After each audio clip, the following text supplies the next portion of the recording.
All right, it's 10 o'clock. Let's get started. Well, welcome to my talk. Oops, everything's good. My name is Doug Noel, and I am a lawyer turned peacemaker. I've been a mediator and an arbitrator and a peacemaker and a specialist in human conflict for over 20 years. Not only do I have a law degree, but I also have a master's degree in peacemaking and conflict studies. And I've written a number of books and teach people de-escalation skills. We've been noticing, that is my wife and I have been noticing, that a lot of people are having conflicts in their relationships over what to do about COVID. And so I thought it might be useful to create a Facebook Live event to talk about some of the strategies that you can use in order to stop these arguments. And this is all based on my de-escalation work. You can see my email, my website up there, dougnoel.com. Please feel free to go there to get more resources. Later in the presentation, I'll put up my book link if you want to get more information and learn more from my book. So let's get started. So the problem is this: family members are not taking COVID precautions seriously while you are. And this could be your partner, your spouse, it could be children, it could be your parents, it could be friends, it could be anything. And the problem is with this is that you're feeling anxious, you're feeling frustrated, you're angry and pissed off, you're worried, you're concerned, you're probably a little sad, you're definitely confused and bewildered, you feel completely disrespected, you're not being listened to, you're not feeling heard, and you may even feel completely abandoned by those you love because of this problem. But on the other hand, your partner or your family members are feeling things too. They're feeling frustrated, and they're angry and pissed off, and they feel harassed, they feel rebellious, they feel like they're experiencing a loss of freedom and liberty by the imposition of the COVID pandemic, social distancing and masking and things like that. They feel disrespected. They feel like this is all a huge conspiracy. And they may feel, I'm healthy, so why should I comply with all this stuff? So let's take masks, for example, just to bring this really home. So our masks, are they shameful or not cool? Or do masks show weakness? Are they undemocratic? Or are they unpatriotic? And there are a lot of people who feel this way. Or are masks essential to stopping the spread, essential to public health, and a civic and patriotic responsibility? Because the only way our economy is going to get restarted is if we can stop the spread of COVID. And right now, without a vaccine, the only way we can do that is by using masks and social distancing. So you can see that there's these huge conflicts that are arising out of these different feelings are coming up. So what are some of the fundamental issues? Well, first of all, this COVID crisis is pointing out some very different values that we may hold around the pandemic. For example, there are rule followers versus people who are anti-authoritarian. They're nonconformists. They don't want to follow the rules. There are people who are very risk averse versus people who are risk indifferent. And there are people who accept science and accept the advice of the scientists and medical professionals. And there are people who reject science and they reject the advice of the medical professionals. So these are really very different perspectives and realities about what's going on with the pandemic. There's also a strong unwillingness to compromise because this has become so polarized. There's mistrust that is growing even between loved ones around this issue. There is a growing lack of respect for each other's different attitudes, values, and perspectives. And so these are problems, these are fundamental issues. But what's really going on is that there are underlying needs that are not being met. For example, the need for safety, the need for trust, the need for freedom, the need for security, the need for stability, the need to be vindicated. That's the sense of having to be right. I'm right and you're wrong. And the need to be heard, to be listened to, and to be understood.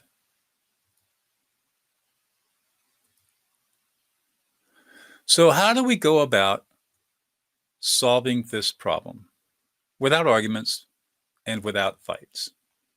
Well, I have a phrase called listening other people into existence.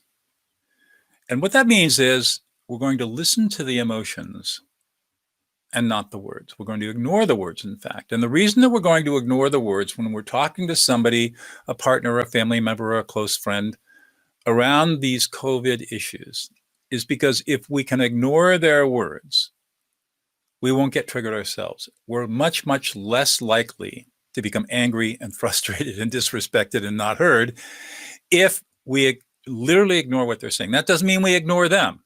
No, we're going to pay attention to them in a very different and deeper way. But what we are going to do is ignore the words. And when we ignore the words, not only do we protect ourselves from being triggered, but we also free up bandwidth to allow us to do a couple of other things that are going to be really helpful. So the first thing we need to do is ignore the words. It's just noise. They're for the next 35 or 45 seconds that you're going to be doing these other things. The words are not important. And I'll just say this, for those who really are worried about, gee, I'm going to be ignoring the words and I might miss something. When you engage in listening another into existence in the way that I'm going to talk about here in a moment, your brain will still process those words. And actually, you will remember the words better ignoring them than if you paid attention to them. Because memory is associated with emotion. And because you're going to be focusing on their emotions rather than their words, you will automatically be able to recall what they said without effort. So ignoring the words doesn't mean that you're not going to hear the words. It doesn't mean that you're not going to remember what they are. What it means is you're not going to give them any weight. You're not going to pay attention to them. Really try to make the words that are being spoken white noise for just 30 or 40 seconds. Then the next thing we're going to do is we're going to read the emotions. And what does that mean? Well, it basically means that we want to try to understand what the emotional experience is that our partner, family member, or whoever we're discussing these COVID issues with. We want to know what they're experiencing emotionally. And it turns out that our brains are hardwired for recognizing the emotional experiences of others. It's not something that we practice very often because our Western society is very biased against emotional competency. We're taught from a very young age that emotions are bad and should be avoided at all costs because it leads to chaos. And this has been the teaching since the time of Plato and Aristotle. They're wrong. And it turns out that we are 98% emotional and 2% rational. We are emotional beings, not rational beings. And it's really our emotions that make us human. But unfortunately, Western culture has given privilege to rationality over emotionality. And as a result, we have never been trained in how to be emotionally competent. And what neuroscience tells us today is some fairly astounding and counterintuitive facts. One is, for example, we can't even be rational unless we're emotional first. Because how would you even know to engage in rational thinking unless you had some emotional reaction to the environment that told you that, oh, I better apply some critical thinking here, or I better apply some logic here, or I better apply some linear processing here. The only reason that you would know to do that is because you had an emotion that told you, that triggered you into what Daniel Kahneman calls system 2 thinking. So how do you read the emotions? Really simple. You're ignoring the words, so you're in silence. And just stop all inside processing and just sit there as you're just being present with the person and you're ignoring their words. And if you just sit in silence for a few seconds, your brain will automatically start to tell you what the emotions are. Now, even if that doesn't work for you, when you're in an argument or a fight or a heated conversation around COVID or anything else, you know what the emotions are that the other person is experiencing. They're going to be the emotions that I talked about a few minutes ago. People are going to be angry and pissed off. They're going to be frustrated. They're not going to feel like they're being listened to. They're going to feel disrespected. They're going to feel like they're being treated unfairly. Maybe they feel sad because there's a loss of connection. Maybe they feel some shame or embarrassment. Maybe even deeper, they feel unloved and abandoned. So with just a few words, you can cover the vast majority of emotional experiences that your partner or spouse or family member might be experiencing around discussions of protections in COVID. So that's how you're going to read the emotions. It's going to be basically letting your brain, the inside of your brain, and the unconscious part of your brain do its thing automatically without any effort. And it's also going to be aware that the emotions that people are going to be experiencing around this are going to be the same for everybody. And it's going to only come down to 5 or 6 different words that you really have to understand. And then the last step, which is the most counterintuitive and in some ways the most difficult, is that you're going to reflect back the speaker's emotions with a simple you statement. So you're going to say something like, "You're really pissed off and angry," or "You don't feel like you're being heard or listened to. You feel completely disrespected. You're mad. You feel like this whole thing is just a big conspiracy. You're anxious. You're sad.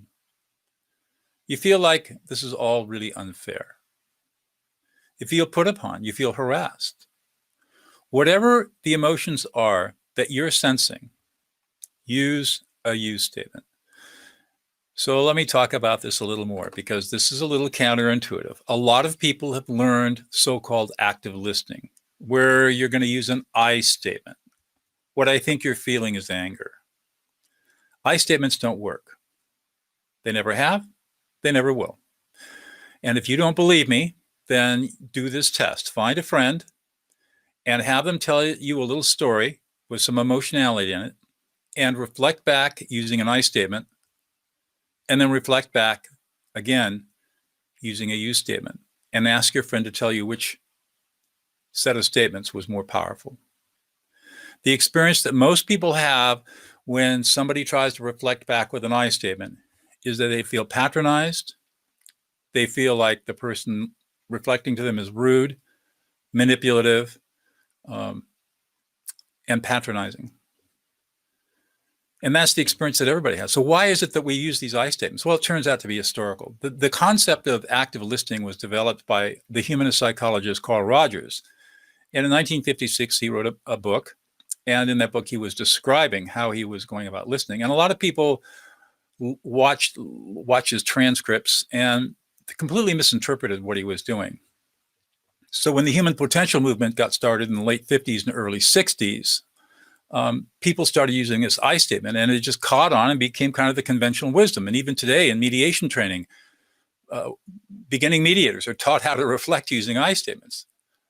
But the problem is we all know it doesn't work. And yet we persist in teaching a skill that doesn't work. And I know this because when I went through my master's degree program back in the 90s, I was looking for ways to de-escalate people. And so I went through all the programs, NDC, active listening. I took every listening class I could find. They were all talking about I statements. And I found in my professional practice, when I was dealing with deep and abiding intractable conflicts with high emotions, that I statements simply did not work. And it was only until 2004 when I stumbled upon the idea of listening to emotions using a you statement that I found something that really worked. And just to go on and tell you how powerful this really is, in 2010, my colleague Laurel Coffer and I founded the Prison of Peace Project. And we decided that we would use this listening skill called affect labeling as sort of a fundamental skill of teaching lifers and long-termers in prisons to be powerful peacemakers and mediators. And we needed skills that worked the first time, every time, without failure. Because in those prison environments, there's violence. And if our mediators and peacemakers could not de-escalate somebody immediately, lives were on the line. So that's what we taught. And for the past 10 years, we've taught thousands and thousands of inmates these skills, and it's worked every single time. So you don't have to take it from me about using use statements. You can go out and test it for yourself, give it a fair test, and you will find that even though you're uncomfortable using a use statement, and I'll explain that in a moment, when you use a use statement, you're going to listen another person into existence. Now, let me talk about why we use I statements. And the reason that we use I statements is because when we're in the presence of people who are highly emotional, many of us, if we're not skilled in emotional self-regulation, and most people aren't, will feel a lot of anxiety. So when you use an I statement, you're essentially engaging in self-soothing. You're soothing yourself. And the idea here is not to soothe yourself. The idea here is to soothe the other person, to listen them into existence. There are all kinds of neuroscientific reasons why this works. I don't have time today to go into it. If you go to my website and read some of my blogs, I cite the papers, the research, and the science behind this that supports why affect labeling is so powerful. Anyways, I was talking about how using I statements also developed as a way of self-soothing. And so it's all about me wanting your emotions to go away so I can calm myself. Okay, let's move on. So that's basically what we're doing here is when we're talking about, we'll quickly flip through all of this, get through all. So here are all the emotions that you're going to be using. You're anxious, you're frustrated, you're angry and pissed off, you're concerned, you're sad, confused, disrespected, not heard, abandoned. If you just write down these emotions, this is your list that you're going to be using when you're talking to somebody about COVID. And if you want this list or you want another list, you can simply email me at doug@dougnoll.com, and I'll be happy to send a list to you of how all this works. So I'm going to keep working through this. All right, here we go. So here's the 3 steps. Ignore the words, read the emotions, and reflect the emotions with a simple use statement. All right, now, once you have mastered this concept of affect labeling, listening to emotions, you're ignoring the words, you're reading the emotions, you're reflecting back the emotions with the use statement, and you have a certain comfort level with it. Now, the way that you can have a conversation about COVID and beliefs around what sort of safety measures should be in place is by asking 4 questions. And as you ask each of these questions, you're going to be reflecting back the emotions that come up for the person who is answering the questions. And that becomes very important. So this is not about you being heard. It is, it's really about you listening the other person into existence. So what are these 4 questions? So the first question is, tell me how your life experiences have led you to the beliefs you have around COVID. Tell me how your life experiences have led you to the beliefs that you have around COVID. Now, when you ask this question, people are going to kind of look at you funny, and they're going to say, huh?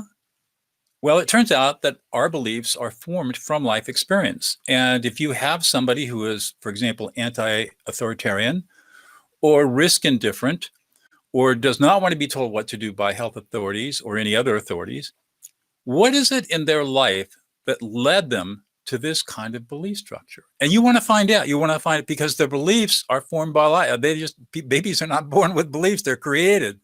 So what happened? And as people tell you their stories, you're going to learn things that you've never learned before. You're going to listen to their emotions.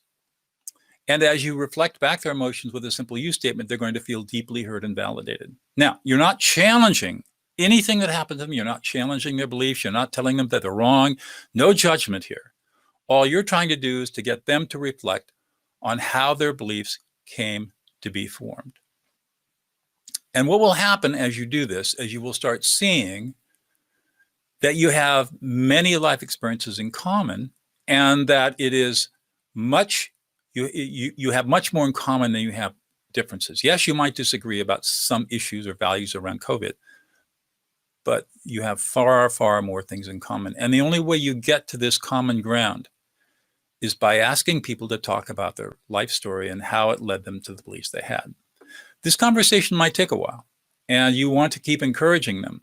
When they finally have gotten to that place where they have basically explained to you why their belief is, then we can ask a second question. And that is, how do your beliefs inform your everyday life? Beliefs are nothing more than shortcuts, decision-making shortcuts. They make decision-making really easy, because if we have a strong belief about something, we don't have to ponder problems anymore. We can just simply rely on our beliefs to tell us what to do.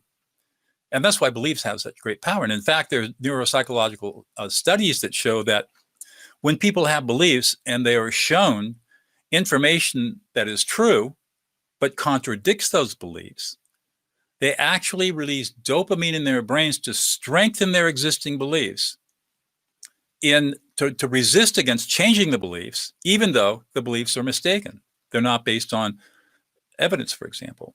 So we have a built-in mechanism that when we have a deeply held belief, we have built-in mechanisms that make it very difficult to change those beliefs. Very difficult. And so trying to argue against beliefs is like pounding your head against a brick wall. You're just not going to get anywhere. But you can ask the question, how do your beliefs inform your everyday life? Now, most people have never been asked this question before. And so they're going to have to think about, well, what do you mean inform my life? Well, you obviously have this belief you're very strongly against wearing masks, or maybe you're very strongly in favor of wearing masks. This belief about respecting science or not respecting science, or being a rule follower versus a nonconformist. How does that help you make your decisions in everyday life? And so you're going to get them to reflect a little bit about how, because most time our beliefs operate outside of consciousness. We don't even think about it. It's just all automatic. It's habit. And you're going to get to start reflecting on whether their beliefs help them or hurt them. And you're not going to have any comments about those beliefs. All you want them to do is to reflect by telling you what their thinking is. And of course, you're going to reflect back with affect labeling. Ignore the words. Pay attention to the emotions, read the emotions, and reflect back the emotions with a simple you statement as they do that. Now, the third question that you want to ask is, how do you manage with people who disagree with you? Well, you already know the answer to that question, because it's a family member or a partner or a spouse or somebody close to you, and you've been having these arguments. So you know that one way of managing this is to fight about it. But this is a slightly different kind of question. You're getting them to reflect on the fact that they know people, you, for example, that have different beliefs. And how do they manage it? And the snarky people will come off with a flippant statement. Say, well, we shoot them all. I mean, people say that to me.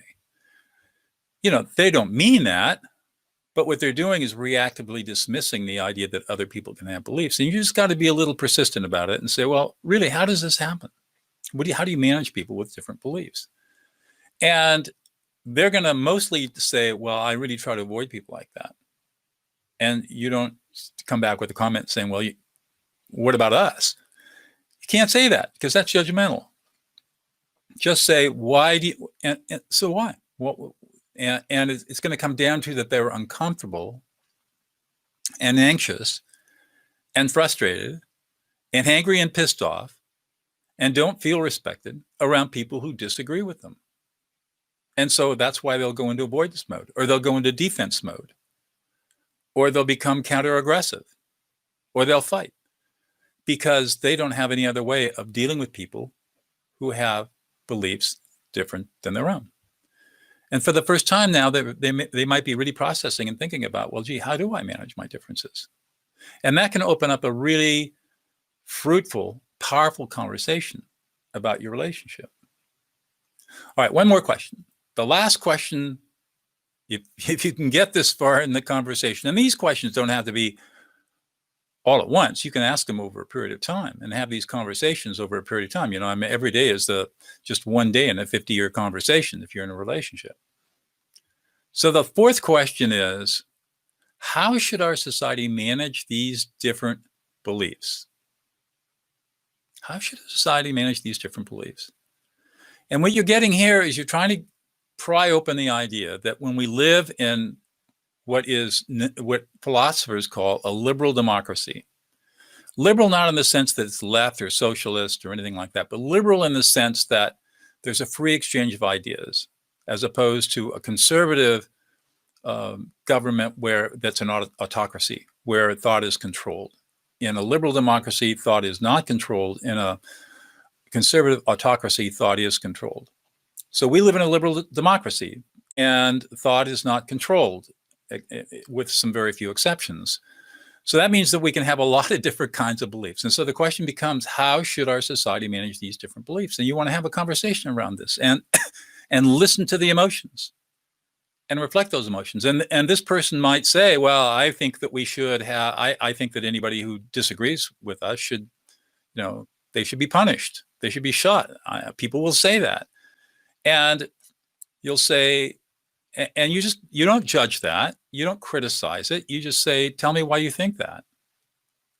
Say more. Tell me more.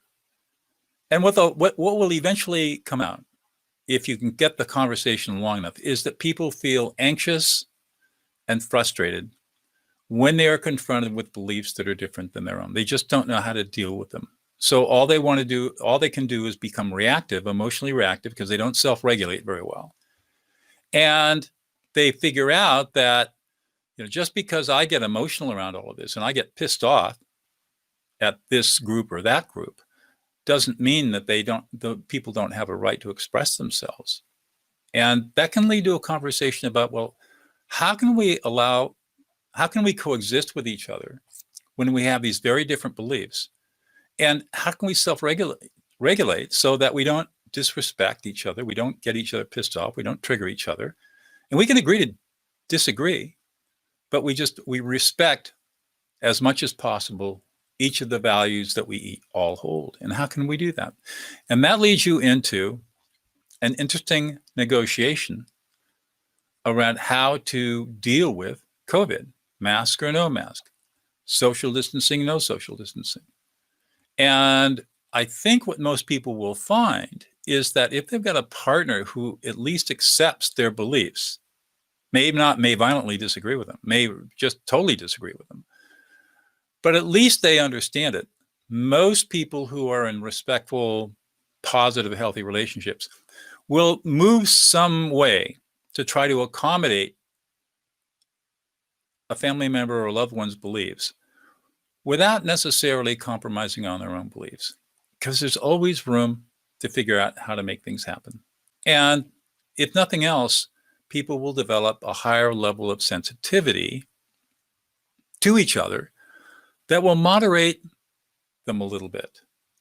And so the fighting will tend to go away. And if fighting does erupt again, if somebody does get angry or pissed off or frustrated and lashes out, all you have to do is fall back on listening them into existence. They're not being listened to when they get angry. Ignore the words, read the emotions, reflect back the emotions with a simple you statement. So that is basically how we go about dealing with arguments and fights over COVID. Now, a lot of people might be interested in learning more about this, so let me just say a little bit. You can go to my website, www.dougnoel.com, and in the website, there are plenty of links to my book, De-Escalate, How to Calm an Angry Person in 90 Seconds or Less. And that book will be a great starting point, a great starting place for you to learn more about these skills and to learn more about how to bring peace into an angry room.